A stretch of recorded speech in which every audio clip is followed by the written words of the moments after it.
Најголемата брана во источниот регион Калиманци е полупразна.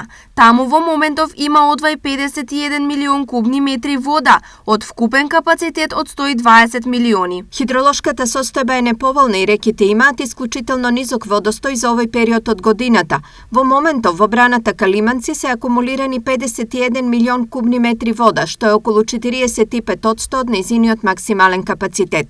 Ако во наредниот период нема пообилни врнежи, ќе се обезбедат минималните 80 милиони кубни метри вода за да почне наводнувањето во текот на април. Информираат од водостопанската подружница Брегалница.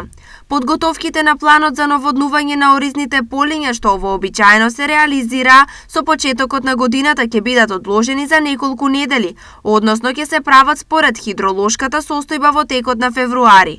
Од тоа ќе зависи дали ќе има намалување на површините со ориз, кој во претходната сезона беше засејан на околу 4100 хектари. Во меѓувреме се работи на чистење и оспособување на каналската мрежа.